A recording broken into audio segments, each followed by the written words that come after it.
E aí galera, como é que vocês estão? Sejam bem-vindos à página Investindo do Zero.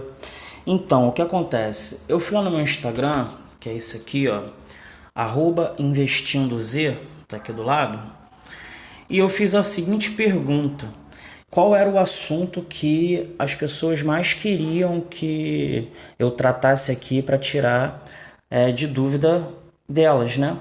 Se você não me segue lá no Instagram, é só botar aí o @investindoj e me seguir lá. E as pessoas escolheram o que olhar na análise de uma empresa. Então vamos para o vídeo. Primeira coisa que a gente tem que olhar na análise de uma empresa é isso aqui, ó, lucratividade. Então basicamente, quando você olhar a lucratividade, você vai estar separando o joio do trigo.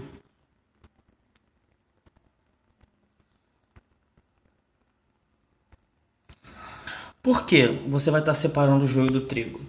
Porque se você vai analisar uma empresa e essa empresa nem lucro dá, ou então ela não dá um lucro consistente, então você já pode passar e partir para a próxima empresa para analisar. Aquela empresa ela já tem que sair automaticamente do seu radar, né? Deixa eu descer um pouquinho mais aqui. Pronto. Essa empresa tem que sair automaticamente do seu radar, porque se a empresa ela não dá lucro para ela, como é que ela vai dar lucro para você? Não é verdade?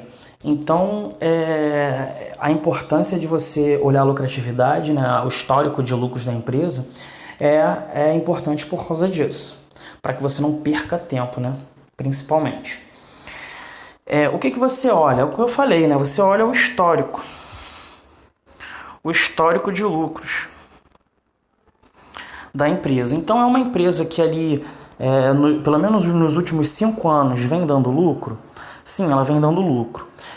Eu costumo analisar também, que é o método que eu utilizo para verificar o crescimento do lucro da empresa, pegar um intervalo de pelo menos uns 10 anos de balanços e verificar se houve uma evolução, né? Uma evolução considerável nesses 10 anos.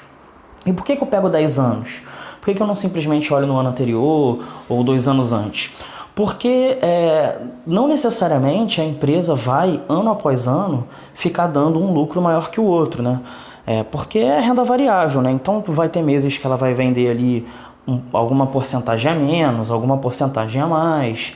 Então ela vai às vezes passar um período de lado, né? Variando ali mais ou menos na mesma média ali, né? No valor do lucro. Mas no intervalo de 10 anos, a expectativa é que, ainda que no meio desse caminho hajam variações, essa tendência seja de alta. Então, por isso que eu verifico esse histórico de lucro dela, né? E tem que ser também um lucro consistente. Vamos botar aqui, lucro consistente.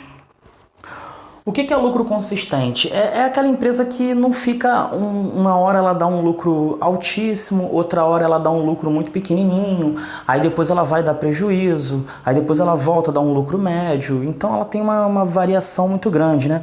Que a gente chama ali de curva de lucros eletrocardiograma. Uma hora está em cima, uma hora está embaixo, outra hora está em cima de novo.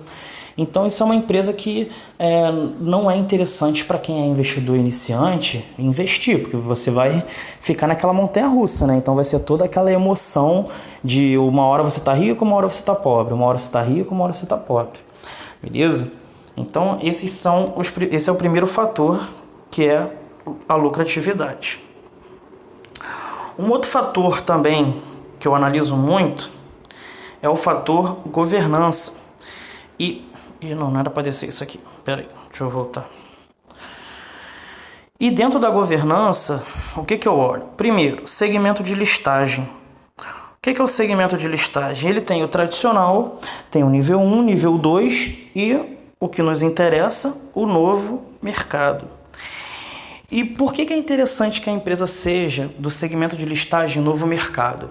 Porque quando essa empresa é do novo mercado, ela passa por um crivo maior da CVM, que é a Comissão de Valores Mobiliários, que é basicamente o xerife dos investimentos. É aquela instituição que vai verificar se não está tendo nenhum tipo de falcatrua, nenhum tipo de enganação, nenhum tipo de manipulação no nosso mercado financeiro.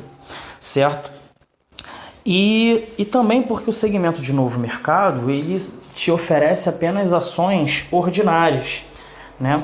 Então, que são as ON. As ações ordinárias são ações que, primeiro, dão direito a voto nas comissões.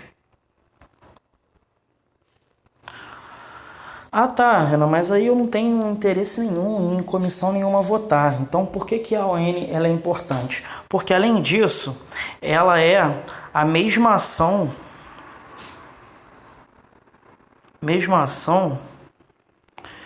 que o controlador possui. Ou os controladores, né, possuem. Então, a mesma ação que o dono da empresa tem nas mãos dele, você vai ter também, certo? Então, você vai ter o mesmo direito. Porém, você só vai ter os mesmos direitos sobre a ação se isso aqui, o tag along, ele tiver uma porcentagem aceitável. E qual é o mínimo aceitável para um tag along? 80%.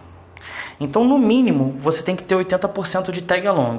Porém, as empresas que pertencem ao novo mercado, elas obrigatoriamente têm que oferecer 100% de tag along, certo? Como eu falei, a gente vai perseguir o segmento de listagem novo mercado. Mas isso não quer dizer que somente as empresas do novo mercado são boas empresas. Porque, por exemplo, os bancos, eles pertencem ali ao segmento de listagem, por exemplo, tradicional.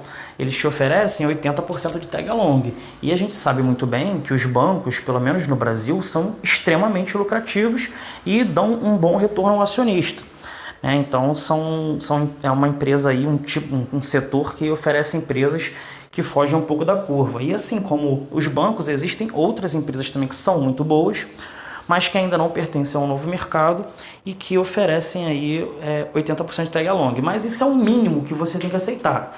A empresa ofereceu menos de 80% de tag along, já considero que não é uma governança muito boa, porque o tag along te dá a segurança. É a empresa dizendo para você, olha só, você vai comprar suas ações e eu vou te dar o direito de dono. E como nós somos investidores de longo prazo, o que importa para a gente é esse sentimento de dono. Porque eu não sei vocês, mas quando eu compro ações de uma empresa, eu me sinto de fato dono daquela empresa. Porque eu realmente sou. Eu sou dono de uma pequena parcela, mas eu também sou um dos donos daquela empresa. E aí uma outra coisa que eu analiso na governança é isso aqui, o free float. O que é o free float? O free float, ele é nada mais nada menos que a quantidade de ações da empresa que estão sendo negociadas em bolsa. A quantidade de ações da empresa que estão sendo negociadas em bolsa. Então, a empresa ela tem uma quantidade gigantesca de ações, né, que compõem todo o patrimônio ali da empresa. Porém, ela geralmente disponibiliza uma porcentagem, apesar de também existirem empresas que oferecem 100% de free float, né? Até uma boa quantidade de empresas oferece isso daí. Mas qual é o mínimo que a gente tem que aceitar de free float para poder se tornar sócio? 25%. O mínimo de free float que você pode aceitar é 25%, é daí para cima. Ah, mas por que isso, Renan? Porque a partir do momento que a empresa oferece um free float muito pequenininho, o que ela está querendo dizer para você é que, olha só, eu estou disponibilizando minhas ações, mas somente para poder ter financiadores. Só quero gente para injetar dinheiro na minha empresa. Eu não tenho interesse nenhum em ter parceiros nesse negócio para poder dividir os meus lucros e para poder dividir o crescimento da minha empresa. Então a empresa simplesmente ela põe um free float irrelevante, vai fazendo as emissões de suas ações, os loucos que se metem nessa furada compram e vão injetando dinheiro ali na empresa, mas na verdade a empresa só quer eles ali mesmo para financiar. Então não é interessante você ter menos de 25% de free float, ok? Outro ponto também muito importante de se olhar é o endividamento da empresa. Por quê? Por um motivo bem simples. Deixa eu botar aqui. Pronto. Por um motivo bem simples. Empresa sem dívida ou com dívida controlada não vai falir. Então, uma empresa sem dívida ou com dívida controlada, ela não vai falir. Não tem como uma empresa sem dívida falir. Ela pode abrir falência do nada? Pode, mas quem em sã consciência vai ter uma empresa lucrativa e simplesmente vai abrir falência? Não vou dizer que é impossível de acontecer, mas não é nada muito sensato, né? Muito comum de acontecer.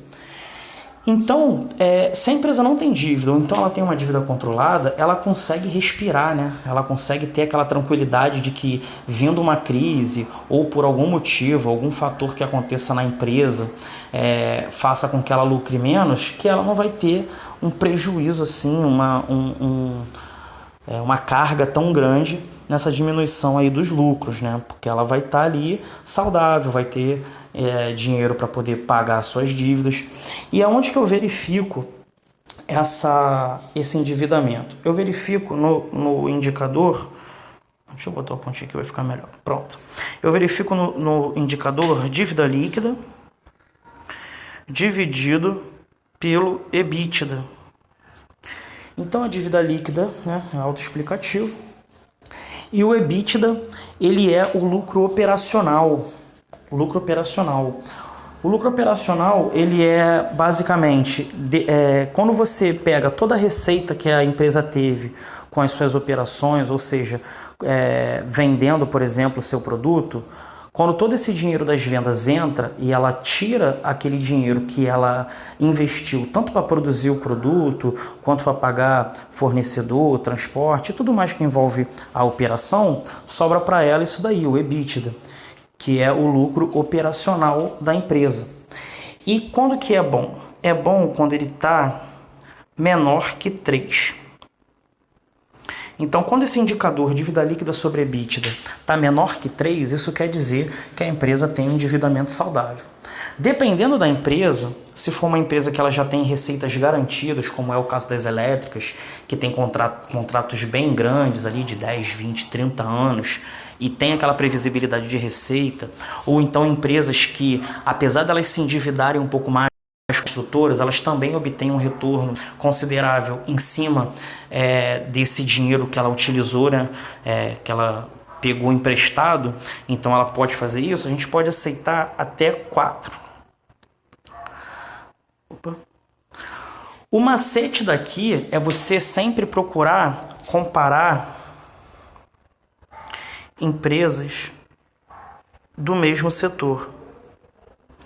Porque aí você consegue ter aquele parâmetro de se aquele endividamento é normal ou não. Porque assim, às vezes a empresa está com esse indicador no 2, por exemplo.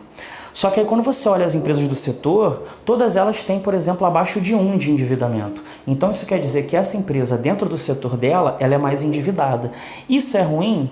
Não sabemos, a gente tem que ler o relatório da empresa, tem que verificar ali os motivos pelo qual ela trabalha mais alavancada, com mais dívida, né? E ver o retorno que ela dá. Porque se esse endividamento que ela tiver é maior que as demais do setor, mas também ela gera mais retorno que as demais do setor, então é um endividamento que possui um fundamento. Agora, se ela rentabiliza a mesma média que as demais empresas ou até menos, então não faz sentido nenhum esse endividamento maior, ok? Outra coisa que a gente tem que olhar é a capacidade de gerar caixa para a empresa. E aonde que a gente verifica o quanto de caixa essa empresa está gerando? Nesse indicador aqui, fluxo de caixa livre, CAPEX. Então, o que é o fluxo de caixa livre? O fluxo de caixa livre, ele é o dinheiro que sobra para a empresa após arcar com todas as suas obrigações. E aí inclui tanto a situação do dinheiro que ela precisa para fazer o negócio girar, comprar mais produtos ou produzir mais produtos, o dinheiro que ela paga para o fornecedor, o dinheiro que ela paga para o transporte, o dinheiro que ela paga de salário, de manutenção, de tudo mais, né? É o fluxo de caixa livre, é de fato o que está livre na mão da empresa, o que sobrou depois que ela fez tudo. E o que é CAPEX? O CAPEX, ele é o dinheiro que é utilizado para investimentos. É o dinheiro que a empresa investe nela mesma para poder crescer e poder cada vez gerar mais lucro. E esse fluxo de caixa, esse indicador fluxo de caixa menos CAPEX, é interessante que ele, vou voltar aqui para cima, é interessante que ele seja positivo na maioria das vezes. E por que é interessante que seja positivo na maioria das vezes e não é em todas as vezes? Porque algumas vezes o CAPEX ele vai ser maior, né? Então, assim, vai ter um fluxo de caixa livre, porém a empresa vai investir mais do que o que sobrou para ela, porque ela já está vislumbrando uma operação que vai gerar um retorno considerável, que vai dar a oportunidade a ela de ter mais caixa do que ela teria se ela não investisse esse dinheiro. Então esse fluxo de caixa livre CAPEX pode, por vezes, ficar negativo. Só que na maioria das vezes ele tem que estar positivo porque precisa sobrar dinheiro para essa empresa botar no caixa. E qual é a importância do caixa da empresa? A importância do caixa da empresa, na minha visão, principalmente, é para ela poder conseguir passar, de certa forma, tranquila por uma crise. Como é o que está acontecendo agora, tendo a crise do coronavírus, todas as empresas fechadas. Então desaqueceu a economia, as empresas não estão vendendo, ou estão vendendo menos, estão prestando menos serviços, então isso vai ter um impacto. Então uma empresa que ela não tem caixa, ela fica muito vulnerável, né? Porque se você não tem nenhum dinheiro guardado para situações como essa, como é que você vai sobreviver? A empresa, se a empresa tentar sobreviver, ela vai ter que sobreviver através de dívida. E aí ela vai aumentar a dívida dela. Só que a gente não sabe o que vai acontecer no futuro. Então, mais para frente, qualquer outro problema que tenha, a empresa vai sair do lucro, vai para o prejuízo e aí vai queimando caixa. Daqui a pouco essa empresa vai estar totalmente endividada, sem caixa, e aí a probabilidade dela abrir falência ou entrar em recuperação judicial é muito grande. E aí todo o patrimônio todo o dinheiro que você depositou naquela empresa vai para a vala, né? Obviamente que durante o acompanhamento anual, semestral, trimestral que você vai fazendo, você vai percebendo que essa empresa ela está indo para um mau caminho e você vai retirar o seu dinheiro.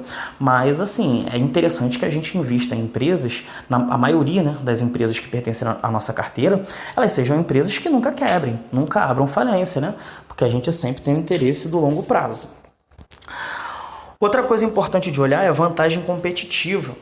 E o que entra aqui como vantagem competitiva e que é interessante da gente observar?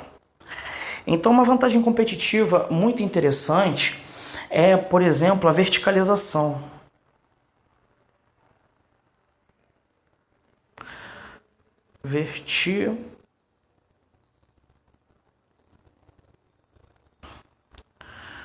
A verticalização da produção. O que é verticalização? Então, verticalização é quando a empresa ela vai desde a ponta da linha até o momento da venda. Então, uma empresa que, por exemplo, ela faz, digamos, produtos que tenham como insumo o trigo. Se a empresa ela precisa comprar o trigo para poder produzir aquele alimento que ela vai fazer, então ela não é uma empresa verticalizada. Agora, a partir do momento que a empresa possui as terras, ela mesma faz a plantação do seu trigo, ela mesma colhe o trigo, prepara ele e transforma ele no produto, a gente chama essa empresa de uma empresa verticalizada, porque ela faz parte de todo o processo, certo? E isso é uma vantagem competitiva em cima de empresas que não são verticalizadas. Por quê? Porque quando você produz o seu insumo, o seu custo ele é muito menor. Além disso, a dependência que você tem do seu fornecedor é muito menor. Porque às vezes a empresa verticalizada ela pode até não produzir todo o insumo que ela precisa, mas ela produz a maior parte ou uma boa parte. Então ela fica muito menos dependente, por exemplo, no caso do trigo especificamente, da variação de preço do trigo.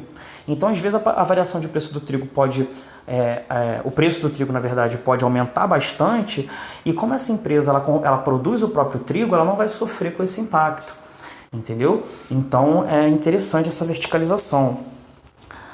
Regulação também é uma vantagem competitiva. É uma vantagem competitiva meio arriscada, mas é uma vantagem. Então, em setores que geralmente tem certa regulação, fica bem difícil de outras empresas entrarem, né, atenderem a todos os critérios. Isso faz com que as empresas que já estão consolidadas no setor tenham certa vantagem. Qual é o problema da regulação? É que em dado momento, se essa regulação ela cair por terra, outros players vão entrar com tudo no mercado e aí as empresas podem não estar preparadas para receber esse monte de concorrente e a gente já verificou isso daí mais de uma vez na bolsa, ok? A força da marca também é uma vantagem competitiva. Então, empresas como Coca-Cola, como a McDonald's e diversas outras, elas têm uma vantagem competitiva só do nome da marca, né? Que é algo intangível. Então, todo mundo, em qualquer lugar do mundo, conhece um McDonald's, lancha no McDonald's, toma uma Coca-Cola. Então, assim, essa força da marca ela é uma boa vantagem competitiva, é algo que fica na cabeça do cliente, certo? Mas o que a gente tem aqui? Número 6, a gente tem como a empresa ganha dinheiro. Ah, desculpa, tem mais uma coisa aqui em vantagem competitiva também, que é o alto custo para entrada no setor. Então, setores que demandam um custo muito alto e que já tem empresas muito consolidadas lá dentro também esse fator entra como uma vantagem competitiva. Por quê? Porque você imagina as empresas elétricas. Para você pegar e partir do zero para poder construir uma empresa elétrica que forneça um bom serviço, você vai ter que investir muito, muito, muito dinheiro. E isso, por muitas vezes, não é tão interessante para quem pretende empreender. Então, para uma pessoa que vai empreender, é muito mais interessante para ela investir um capital razoável e poder obter os lucros que ela quer. Ao invés de, às vezes, ter que demandar um dinheiro absurdo para poder... Você imagina só para você fazer uma empresa de geração, de transmissão, quanto de dinheiro que você não tem que empregar. E aí você começa pequeno, obviamente. Aí você está começando pequeno, passa um tempo, vem uma crise, ou vem um período ruim, um período de seca, e você às vezes tem um impacto ali no seu lucro, na sua receita. Um outro grande player desse setor vai vir e vai comprar a sua empresa. Então isso daí é uma vantagem competitiva também para as empresas que já estão estabelecidas no setor. Como a empresa ganha dinheiro, agora é um outro fator que você tem que olhar. Por quê? Porque simplesmente você tem que saber de onde é que vem o dinheiro da empresa que você está investindo, né? Então, quais são as perguntinhas que você tem que fazer para você mesmo? Então, primeiro, para quem ela vende, né? É importante você saber isso. Por quê? Porque você tem que saber quais são os clientes da empresa, né? Que você está desejando virar sócio. Então ele vende para grandes empresas, para pequenas empresas, para empresas desconhecidas, ele presta serviço para empresas que não são muito sólidas e aí a qualquer momento essas empresas podem quebrar e a demanda dele vai diminuir. Então é sempre importante ver para quem que essa empresa vende, quais são os setores da economia que precisam do produto ou do serviço que ela presta, entendeu? Essa parte aqui também é muito importante, que é a porcentagem que cada cliente corresponde nas receitas, né? Vou até adicionar aqui, nas receitas da empresa. Por quê? Porque você imagina só, digamos que uma empresa ela tem apenas um cliente. E então 100% da receita dessa empresa depende desse cliente. E se esse cliente resolver mudar de empresa? Quiser que outra empresa forneça o mesmo produto ou o mesmo serviço? A empresa que você vai estar investindo, ela vai ficar sem receita nenhuma. E não precisa ser 100% de uma empresa. Por exemplo, digamos que até seja diversificada entre empresas, só que uma dessas empresas ela corresponde a 60% das receitas.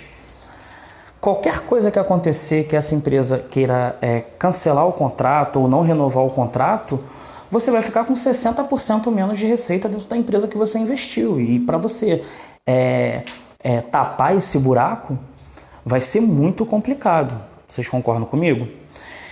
Agora, em contrapartida, se é uma empresa que ela é bem diversificada nas receitas, então assim, a empresa que mais tem participação, tem 10, 20%, esse montante de 10, 20% de receita já fica muito mais fácil da empresa cobrir em caso de saída ali de alguma das empresas para quem ela fornece, né, de algum dos clientes, do que 60%, 70%.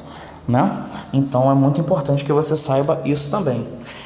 E por fim, o câmbio das operações. É saber, basicamente, se essa empresa tem todas as receitas em dólar, ou se ela tem todas as receitas em real, ou então quantos por cento da receita dela vem em dólar, quantos por cento da receita dela vem em real.